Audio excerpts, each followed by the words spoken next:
The IXDAO Engineer is probably one of the most controversial Chinese watches ever. Just over a year ago, I reviewed their black mother of pearl version.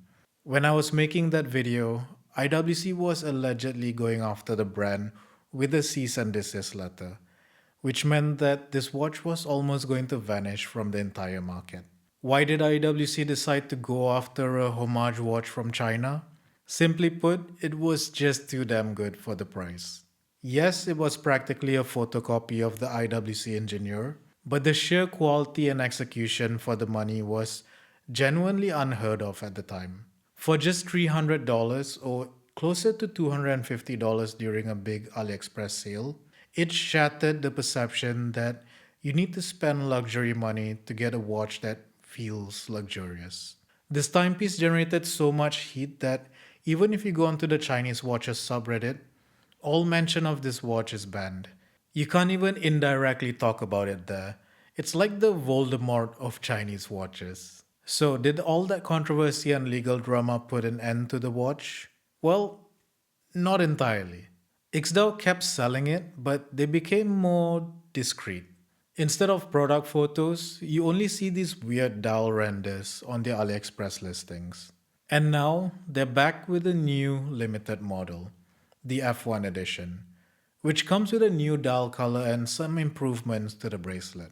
Now, if you're wondering why it's called the F1 Edition, it's based on the watch that Brad Pitt's character wore in the recent F1 movie. Just like the first engineer I reviewed, the case finishing on this thing blew me away the second I took it out of the box. This does not look or feel like a $300 watch. It just oozes luxury. You can see it in the way the case glistens and catches the light. It's so hard to capture on camera, but it kind of tells you everything you need to know about the quality of the finishing. The brushing is fine and consistent, the polishing is almost mirror like with no distortions, and even the transition lines between those finishes are crisp and defined. Seriously, the fit and finish is probably the best I've seen on any watch under $1,000. And that's not an exaggeration. I'd even say it slightly edges out the finishing on my Christopher Watt C63 Sealander. And that's saying something, because the finishing on that watch is incredible. Even the crown action is buttery smooth. It screws in and out so effortlessly you barely even notice you're doing it. You're getting a 39.5mm diameter, 46.5mm lug to lug, and a slim 10.9mm thickness with this case. On paper, the dimensions are solid, but on the wrist, it wears a bit larger than it is, mostly because it's an integrated bracelet and because of that flat case profile. It works on my wrist, but if you have a smaller wrist than I do, it's probably gonna look just a bit oversized. IXDAO claims to use a Swiss grade crystal and air coating, and they've even included an anti-fingerprint coating on the top. It really works, and you don't see any smudges or fingerprints on the dial. The clarity and air coating are incredible. You barely notice reflections, and the crystal is so clear it sometimes feels like it's not even there.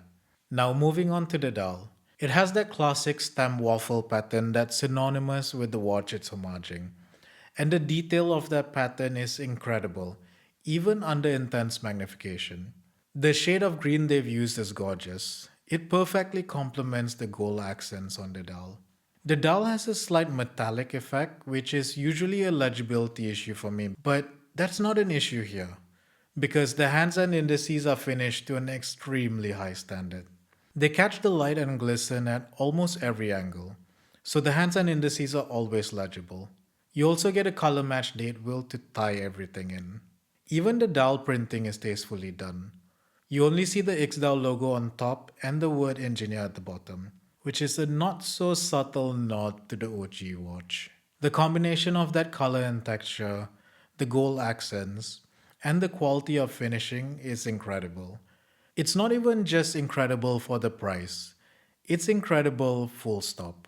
When the lights go out, that blue BGW9 lume glows brightly and easily lasts the entire night. Like the other engineer variants, IXDAO offers this watch with three movements: the PT5000, Selita SW200, or even an ETA 2824. I got mine with the PT 5000. It keeps great time, it's reliable, and it's also significantly cheaper than the other movement options. That said, if you're planning to keep this watch for a long time or if it's going to be your main watch, it's probably worth spending that extra money and getting one of those Swiss movements instead. And I almost forgot to mention, this watch has an anti-magnetic shield in the case back. Seriously, how many sub $300 watches have you seen with this feature? The only other one that I know of is a watch that I reviewed a couple of weeks back, and that's the Engelmann Zen Homage. But besides that, you just generally don't see this feature at this price point. Now, the bracelet that comes with this watch is the V2 version. IXDAO says there's been some improvements compared to the previous version, but if I'm being honest, I'm struggling to see a massive difference. That's not a bad thing. The previous bracelet was already excellent, so there wasn't that much for them to improve on anyway. This time they've used anti-loosening screws to prevent them from backing out. Looking at the bracelet as a whole, this is one of the best bracelets you can get below $1,000. I know I've been saying that a lot, but it really is that good. The edges are chamfered, there's no hot spots on the wrist, and the articulation between the links is buttery smooth. Even the way the spring-loaded clasp opens feels really smooth and premium. It's that unquantifiable tactile sensation that you know feels expensive. You even get some perlage finishing on the inside of the clasp, which is really nice to see. Sadly, you don't get any on-the-fly adjustment, but at least the bracelet now comes with a half link, which makes dialing in that perfect fit a bit easier. If there's one thing I'm not the biggest fan of, it's probably this green and gold color combo. Don't get me wrong, it makes the watch look so luxurious, but it's just a combo that feels a bit loud for my taste. I prefer the cleaner, more subtle look of the black MOP version I reviewed. So if I had to choose a daily driver, I'd probably go with that one instead. But if you love this color combo and you want a watch that really stands out, you're going to love this F1 edition. And if there's one thing you should take away from this entire video, it's that you should probably own one of these watches before it's gone for good. Especially if IWC gets their way and that day actually comes. Seriously, it doesn't matter what dial option you go with, you can't go wrong with any of them. Just choose the one that speaks to you. This watch is just that good and is going to completely shift your perspective on the type of quality you can expect at this price point. But what do you think? Have you experienced an IXDAO engineer before? Do you like this F1 edition? And do you think they're going to last or vanish from the market someday? And if you like this, you'll probably like the black mother of pearl version that I reviewed. Click this link to watch that video. Thanks for watching, and I'll catch you in the next one.